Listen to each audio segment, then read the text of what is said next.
Good morning, good afternoon, good evening, wherever you are in the world. Welcome, my name is Anneke.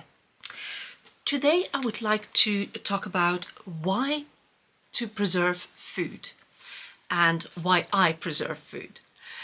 Now, there are as many reasons to preserve food as there are people in the world, because there are many reasons and there are, almost infinite amount of combinations of those reasons to preserve food.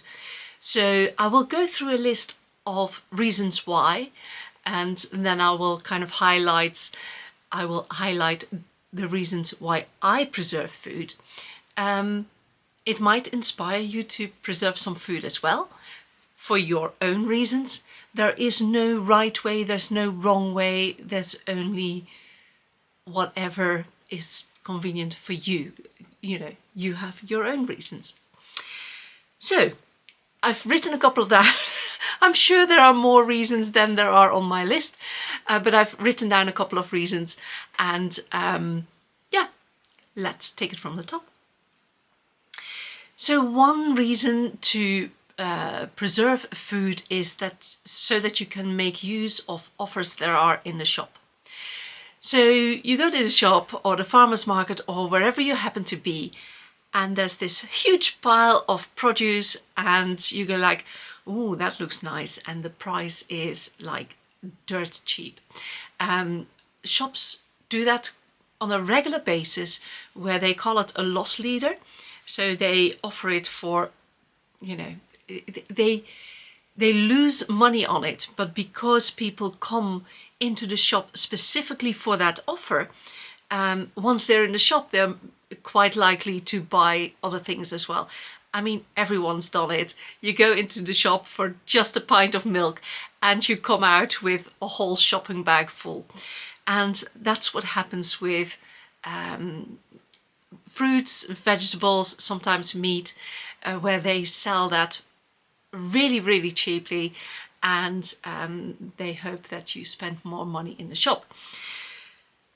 So you can go into the shop and, you buy a lot of produce, and then what do you do with it? If you have ways to preserve that food, amazing. You can really make use of that offer beyond what you can eat at that moment in time. Another reason is so that you can make use of a glut in your garden, and you just cannot face eating one more courgette or another bowl of beans or whatever it is that you've been eating for literally weeks. I think, oh please, not again. It's really nice if you've got a glut in the garden, you can actually preserve it and make use of it later in the year.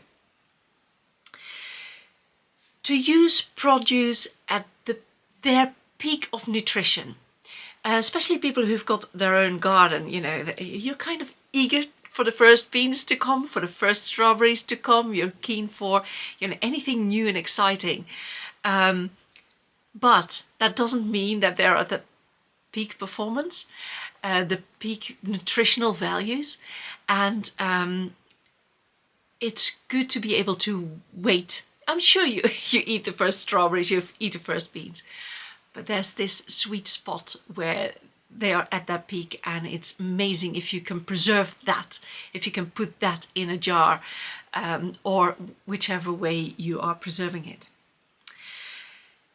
Another reason is to extend the season of whatever it is you've got beyond the season.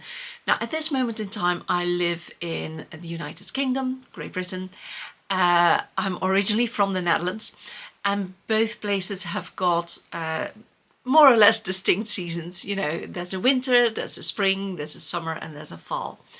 And not many things grow during the winter. There are some winter crops that can survive the winter and won't be harmed by the winter. By the time spring comes and those crops start growing again, they're past their peak, they're past how you can really eat them. For example, leek. There are winter leeks which will happily stand in your garden all winter long, but when spring comes, it sends out a shoot from the middle of the plant, which will carry a flower. And that stem, that flower stem, is really thick and hard and not really nice to eat. So you want to catch it before that. So yeah, that's one example. So in both Great Britain and the Netherlands, you plant your crops, generally speaking, in spring, and you harvest in autumn. Of course, there are things that grow very quickly, like radishes or lettuces, salads, greens. They, you put seeds in the ground and you can harvest a couple of weeks later. But on the whole, plants take a long time to grow. And so you grow your produce and you harvest throughout the year, but harvest time definitely the autumn. And then there are things you can keep in a cold room or in a garage or whatever. One moment. Sorry. Which you can keep for a while, but there comes a point in time where you've run out of things that you can just store in a cool place, and before the new crops are coming in. And that period of time is called the hunger gap, and you are wise to cover that gap. You're wise to fill it up with things you have preserved. Of course, at this moment in time, it's very easy to walk into a shop and to buy things that are flown in from all over the world. But if you want to stick to stuff that is grown more or less locally, you will be faced with the hunger gap. Which links into another reason you would like to preserve food, is to reduce the food miles. I mean, go into a shop in Great Britain and you will have green beans from Kenya and asparagus from Morocco and goodness knows where things come from. Whilst both green beans and asparagus can easily be grown in Great Britain and in the Netherlands. There are whole areas where you can grow them, especially asparagus are grown in Herefordshire, where I am at the moment. As are strawberries and other soft fruit and cider apples. For the Americans amongst you, when Brits talk about cider, they talk alcohol. So yeah, cider apples are to be pressed, to be fermented and to made into alcohol. It's not just juice, it's juice on steroids. So yes, if you want to reduce your air miles, your food miles, your footprint when it comes to eating food in this area, in this climate, you will be faced with the hunger gap, and you would be wise to account for that. Let's put it that way. So, where are we? Another reason to preserve food is so that you can batch cook, but you don't have to eat it all in one go. So for me, I've got a bit of a hand of cooking, which is about 10 portions at the moment. I'm by myself. So if I would have to eat it all, it would take me a week and a half to get through that amount of food.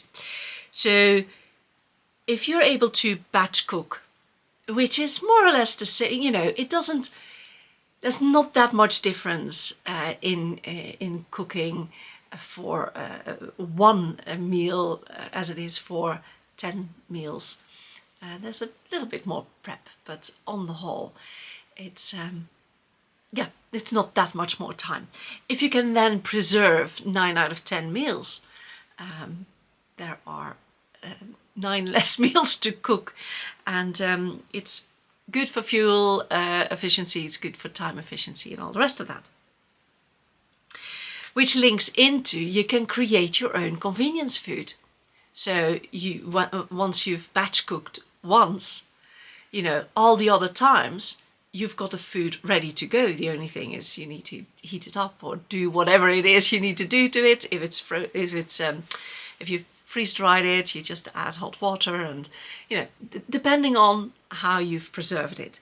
But so you can create your own convenience food. Another reason to preserve food is so that you can create your own ingredients pantry. For example, you can individually preserve things. I've got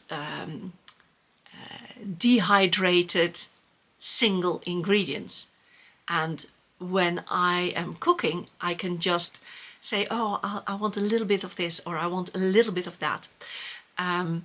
Or if you make a stew and you think, I just, a little pot of carrots or a little pot of beans in it, rather than having to add a whole big jar of one thing or another, or a whole big freezer bag, or you have to go to the shop to, buy big chunks of things of which you only need a little bit. Another reason to preserve your food could be so that you know what's in it. So if you were to batch cook meals, you know what you put in it. And most likely, if you're allergic to something, you won't put that in your food. If you've got an intolerance for something, you won't put it in your food. Preservative stuff, you don't have to put that in your food because you preserve it in a different way. There's no need for chemicals in order to preserve your own food. Whilst when you buy convenience food from the store and you start reading the ingredient list, you could be surprised. And there's lots of things in there that I can't even pronounce, let alone that I know what it is. So yeah, it's a kind of safety feature if you preserve your own food, especially if you've got allergies or intolerances. If you are a single household, or maybe there's two of you, it can be quite difficult to get through a whole bag of, name the ingredient, or a whole ham, or a whole chicken in one go. Whilst if you buy a whole chicken, it's cheaper than when you buy a chicken portion. So yeah, if you can still go for the bigger option, the family-sized option, yet you preserve whatever is left over, it makes sense. Which links into buying in bulk is always cheaper than buying small portions. And the bigger the bulk, the cheaper it gets. And it kind of links in with making use of offers in the shops and farmers market, but buying in bulk is across the board a cheaper way to buy your ingredients, which then links into for accounting for inflation. Is that a way to put it? So over the past year, this is recorded November 2022. Over the past year, we've seen inflation. If you preserved a lot of food over the summer, you're already quits in, because if you were to buy the same food now, it is way, way more expensive. And it's likely to go up again. Is that a definite? No, it's not a definite. It's very likely though. So if money is of any concern to you, preserving your own food to get it shelf stable, so it will last you a long time, is one way to cover and help you against inflation.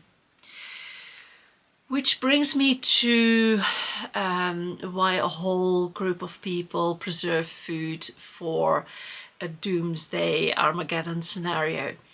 I hope they're wrong. I sincerely hope they're wrong. But if you live in an area where there's a chance of earthquakes or floods or fires or heavy snow that you're snowed in for a long time, or electricity going out, those are all natural disasters that, you know, are also part of that scenario. It doesn't need to be a total economic collapse. It could be any other reason as well why you would be stranded in your house for whatever reason. You know, you're not accessible by road because there's floods, or they're just inaccessible. It's nice to know that you can survive on the things that are in your house. For the people who believe that there is going to be a complete economic collapse and all that entails, they usually prep for many years. Currently I don't do that. I'm not in that position. I don't have the space and all the rest of it. And I'm not sure I would do that, but you know, each to their own, and I will discuss that a bit later, as in why I preserve food.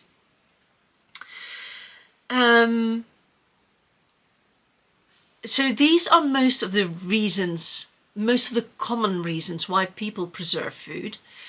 I would like to add to that to only preserve the food you actually eat. There is no reason for me to preserve hot chili peppers. No reason whatsoever, because I don't eat them. It upsets my stomach, and you know, so why would I preserve that? Why would I give that space on the shelf? And I would advise you to do the same. You know, it's a lot of time, a lot of effort you put into preserving that particular food, whatever it is, and it takes up space on your shelf that could be taken up by something that that you actually eat and enjoy and like. So those are a couple of reasons as to why someone would want to preserve food. I'm sure there are more reasons. Please leave them in the comments. I'm happy to be educated and to figure out why other people preserve food, and you know, as I hope this video does to you, I'm sure some of the comments will do to me, as in, I hadn't thought of that. That's actually a very good reason.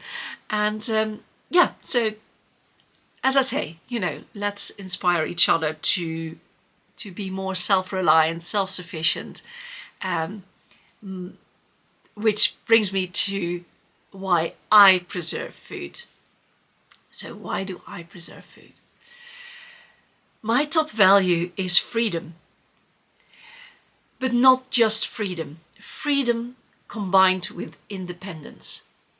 And I know no one can be completely 100% independent. I will always need other people to help me out with the chores that I can't do. But there are some things that I can do. And I would like to be as independent by myself with the things that I can do as possible. That would finish the sentence. No Pulitzer Prize there. So yeah, I would like to be as independent as possible, and preparing food and preserving food is one of the things I can do. It's within my wheelhouse. It's relatively easy. It's relatively simple, and yeah, I can do it. So if I can do it, I think I should. I think my future self will thank me for it. Yeah, don't postpone until tomorrow what you can do today, and food preservation falls within that category for me. Again, in a relatively random order, I will go through the reasons why I preserve food. So I preserve food so that I can make use of offers in the shop and farmers market and wherever I can get my hands on food. I really like it to be organic, but budget doesn't always allow organic, and organic is not always available. So I will preserve whatever I can get my hands on until the moment I have my own garden up and running. I depend on whatever I can buy in, and if there's an offer going, I'll grab it. I'll make use of it. Whether that's meat, whether that's fruit, whether that's vegetables, it doesn't matter. I'll grab it. And I will even go as far that if there is a whole bunch in one tray and that's the only thing on offer, if I know I can preserve it, I will take all of it. I will. For some people that might seem greedy. I used to think that, and I got over myself. It's the last thing I bought in batch was an offer of mint and coriander. Now I never buy herbs in a little bag. I grow herbs outside, and if I buy in herbs, I buy them in a pot, so they are alive. I can keep it alive. It will last longer. Blah blah blah blah blah. And last week I went to a shop and there was mint and there was coriander. In the United States they call it cilantro, in bags, and they were just before last date they could be sold, and there was loads of it. I bought it all. I mean, who's going to buy a bag of herbs? So yeah, I went through it and I bought all the ones that looked okay to me, came home, picked through it, put it in a dryer, done. And I've got 2 pots, one with mint, one with coriander, waiting for me to be used. Which also means that I, even though I never really buy it in bags, I don't have to buy it anymore. So all the rest that comes into the shop is now for other people to buy. And yeah, I really got over myself. It took some, I don't know. It took a mental switch. I'm not one for hoarding. That's not me. But when I can use it, and I will use it, then I buy it and preserve it. One of those things. Make a glut in my garden, not at the moment, I'm afraid, because I don't have a garden. Use produce at their peak nutrition. Again, that's more linked to having your own garden. And extend the season beyond the season, again, is more for when you have your own garden.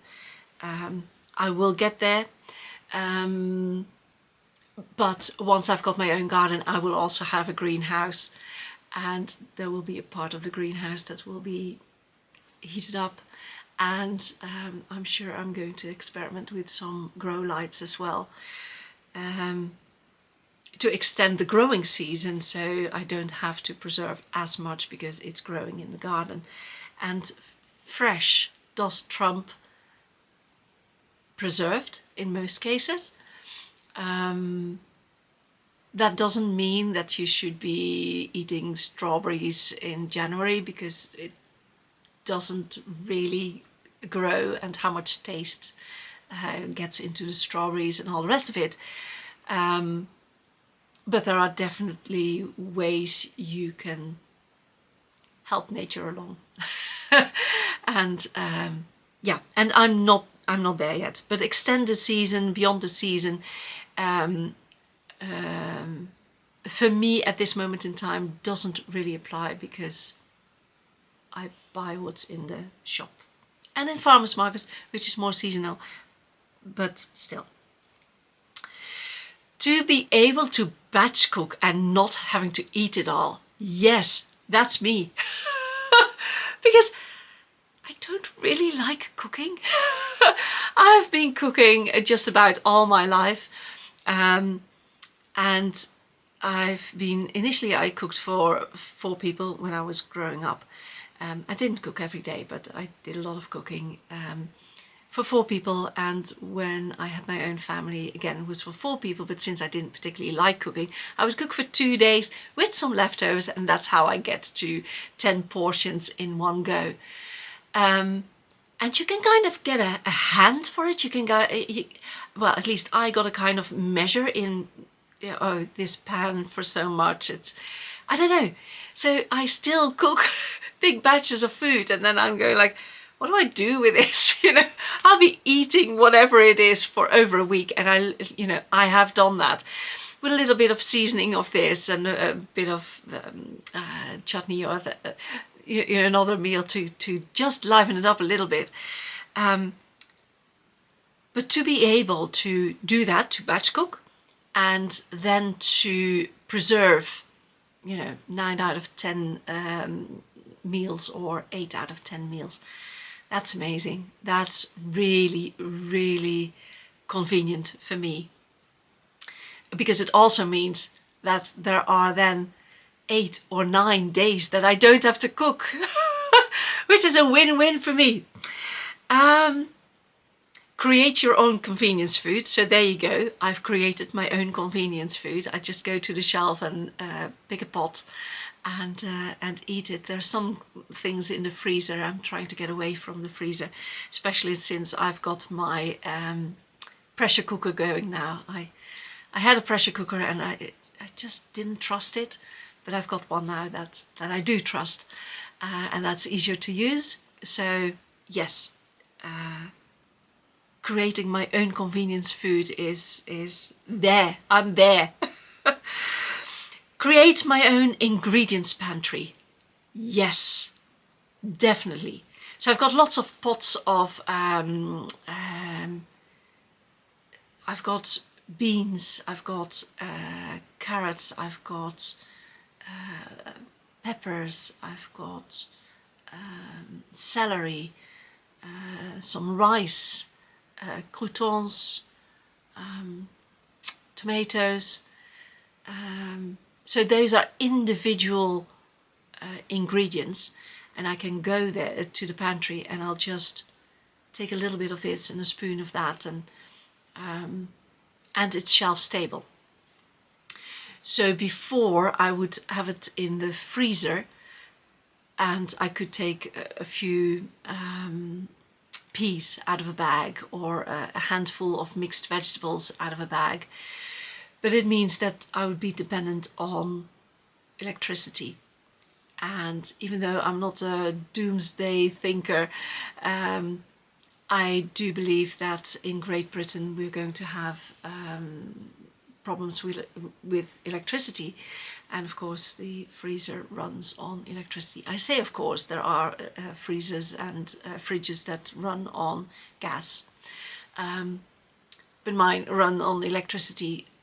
So just to make sure that I don't depend on the electricity, bit by bit I'm taking things out of the freezer and either use it up as is or preserve it so that it gets shelf stable. It doesn't need anything. No electricity, no cooling. It would be nice if it was a cool, dark room, which I don't have. So there you go. Yeah, I work with what I have. Know what is in your food, especially when you go to the shop and buy the odd curry or whatever. And for me, it's at this moment in time, if I ever go and buy something convenient, it is usually a curry or some Asian food, just because I don't really make that very often. I will do curry and put it in a pot and see what happens, but if you then look at the list of ingredients, that's scary. That's scary. It's got colorings, preservatives, it's got all sorts in it, and I think, for a one-off or maybe two-off, it's not too bad. I'm sure I'll survive. But it's just, I don't want that stuff in my body. So yeah, I'd like to know what's in my food. Being a single person, yes, I can't get through a bag of whatever it is. A whole bag of carrots takes me quite a while. And that's for everything. Moment. And that's for everything, whether that's a bag of spinach or a whole head of lettuce, although I don't really preserve lettuce, I have to say. But yeah, most ingredients I can't eat a whole bag of whatever it is, or a whole butternut squash, or a whole pumpkin, or a whole cabbage. I just can't get through it in a short amount of time. So preserving it is the way to go.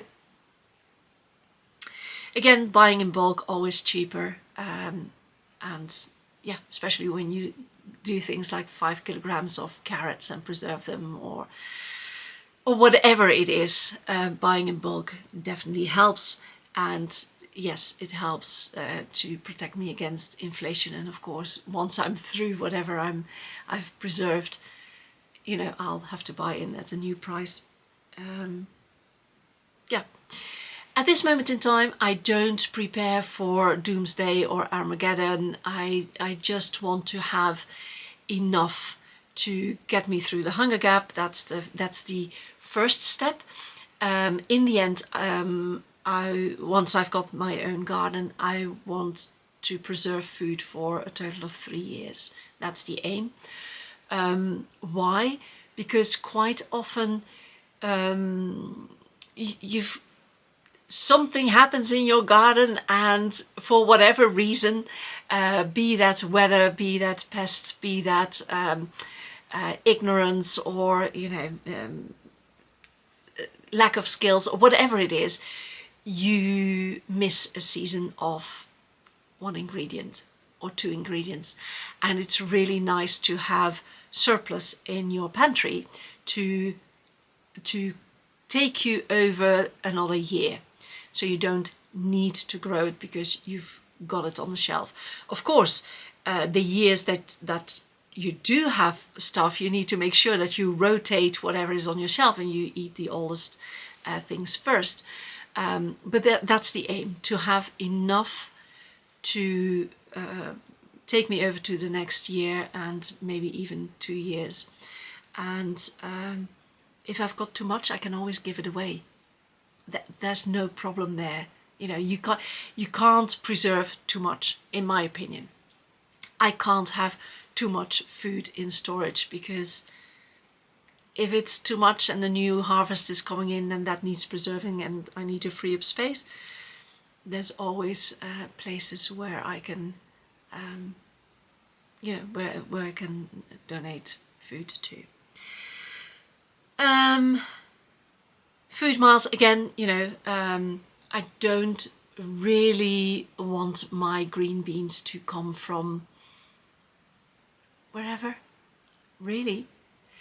I mean, I know that there's quality standards in the European Union.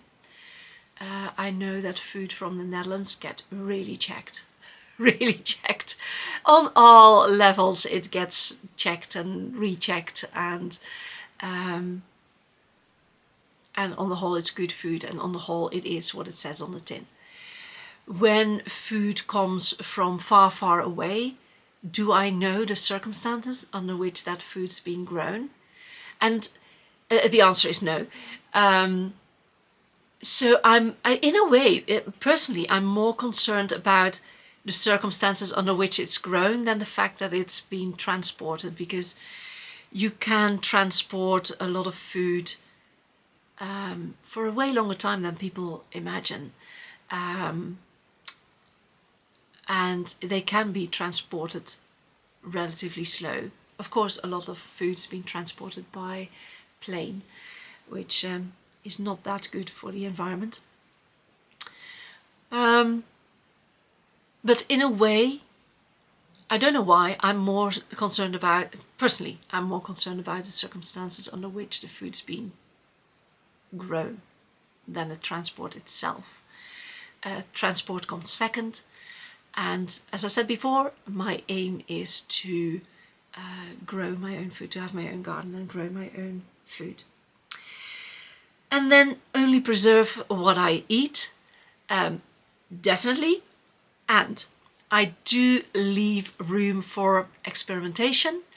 My next experiment is going to be a Dutch dish, boerenkool, which is curly kale mashed up with potatoes, and the whole thing is boiled by first simmering a block of smoked bacon and smoked sausage in a pan for quite some time, and you use that liquid to boil the potatoes and the kale. Why is that going to be an experiment? Because it's said that when you mash something up and then put it in a pot, it's tricky to preserve.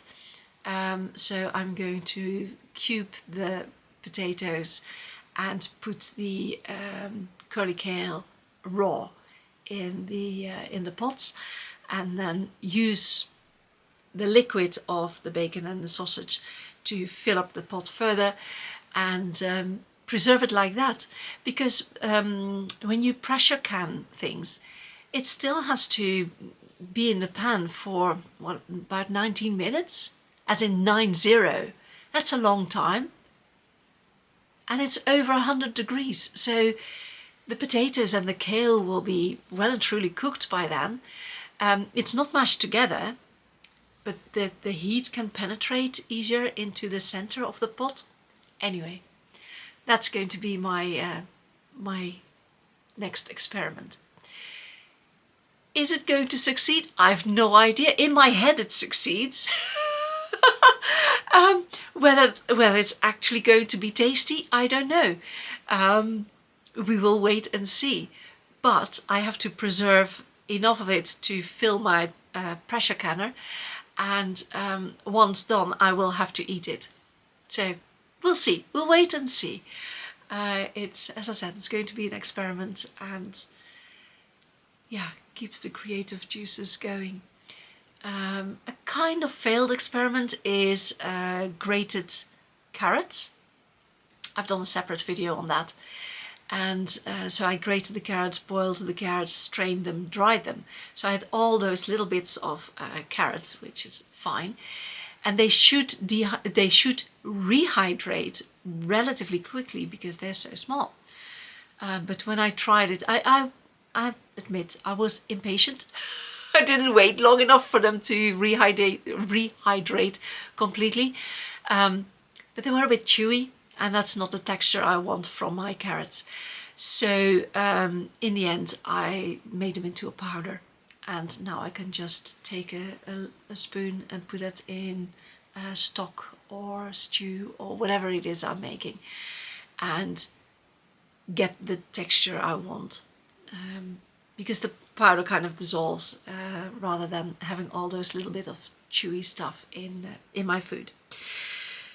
So that are the main reasons why I preserve food. As I said, there are as many reasons as there are people on the earth. Do you have to preserve food? No, you don't. No, you don't. There are already several things that I don't preserve because other people are better at it. Oh, that's one more reason to preserve food, which is fermenting. And fermenting, it's the only way of preserving food that I know of that creates a different kind of food with a a different nutritional value. So on the whole, all other ways of preserving food kind of decreases the nutrients in the food. Fermenting, however, creates a different kind of food and its own set of nutritional value, its own set of why you would eat that. And if you think of white cabbage as a cabbage, you know, you can only do so many things with it. But if you ferment the cabbage and turn it into sauerkraut, you create a new type of food. The sauerkraut you can get in the shop quite often, 9 out of 10 times, is pasteurized, I think. Anyway, they heated it up. So it then loses the beneficial bacteria that are in. And then my battery died. So I was talking about fermenting. Can't quite remember where I finished. But when you go to the shop, quite often the sauerkraut you buy in the shop has been pasteurized, I think it is. Anyway, heated up to an extent where it kills the beneficial bacteria and the goodness that's within the product. Of course, you can still eat it, and it's fine, and it will taste. It will taste fine if you like sauerkraut. But if you make your own sauerkraut or any other fermented food, and you don't necessarily want to heat it up, you are happy to eat it raw, that has great benefits for your gut system. So that's another reason for preserving food, which I had forgotten. I'd forgotten to mention it. Last thing is to only preserve what I eat. And I did say, you know, I'm happy to experiment with things, but it's a lot of time, a lot of effort. It takes a lot of energy from myself and from various appliances to preserve food. You also need jars and lids and all the rest of it. So there are costs involved. And if you're not going to eat it, it doesn't deserve all that. It doesn't deserve your time. It doesn't deserve a space in your pantry.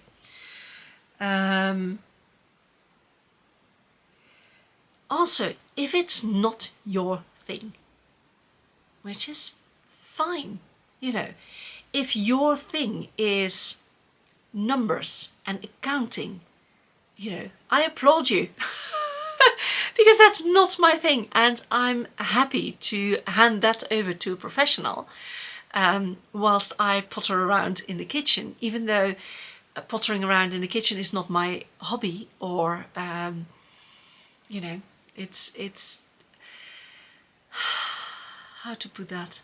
As I said before, I don't really enjoy cooking. I've done it for way too long. But for me, it's something I can do. It's relatively easy for me to do. And if it's just not your thing, I would still advise you to have a well-stocked pantry, but source it from people who do enjoy doing that. And go through the list of reasons. And if there are reasons for you that are strong enough for you to learn how to do this, then by all means, you know, start. There's a thing in the United States which I hadn't heard before. I first heard it on Grove Farm, I think it was called, where they say you can grow where you plant it. And that is definitely what I'm doing here. Until the moment where I actually get my small holding, my farm, my homestead, whatever you call it. Until that time, I better make sure that I'm well versed in how to preserve my food, because there's nothing more infuriating than growing a lot of stuff ending up with a glut and not knowing what to do with it. Thank goodness, for myself, I've I've done this for years already, but I'm definitely expanding my repertoire because I now have the pressure canner, which is something I've never had before. So I can preserve meat. That's other than in the freezer, of course. I can preserve meat in the freezer, but to preserve meat in pots, it opens up a whole new world of possibilities for me. And to become well versed in using the machines, becoming well versed in cooking.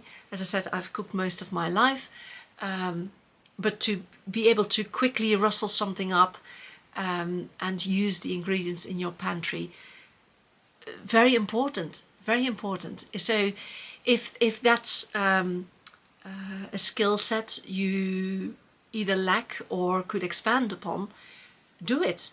Get started. Do it now. Yeah. Another lady says from what's she? Roots and Refuge Farm. She says, make your waiting room into a classroom, and that makes sense as well. You know, prepare as much as possible for whatever it is you want to do in the future. And if you know that there's a busy period coming up for you, it's really nice to have some completely prepped meals, shelf stable. You can just go to your pantry, you take a pot, it's done. You know, no brain space wasted on thinking of what to cook and, you know, going to the shop to find the ingredients and all the rest of it. Very important steps in my book, but that are my reasons, you know. So what are your reasons? What could be your reasons? Is there anything in this list of which you say, actually, that makes sense for me? And if it doesn't, absolutely fine, you know, do other things with your life, and enjoy what it is you're doing. That's important, you know. It's your life. Live it your way. I've named some of the reasons that matter to me. I've mentioned some of the reasons that matter to other people. I'm sure you can add to it, or, you know, maybe it's none of it, and that's all fine. So, I will do a list of ways to preserve in a different video, because this video is getting quite long already. Yes, I will do that in a different video. But at least this is a beginning to the playlist of me preserving food, and the why, because, you know, why do you preserve food? As I said, this is a long video already. If I have to explain the why for each and every video, you know, it will be, I don't know, 40-50 minutes of me explaining why I do something, and then it's a 5-minute video of, and this is how I preserve dried carrots. So that would be very much out of proportion. So I can refer back to this video as to why to preserve food. And yeah, I hope it gives you insight. I hope it gives you inspiration. And until we meet again, thank you for listening, and see you next time. Okay, bye-bye.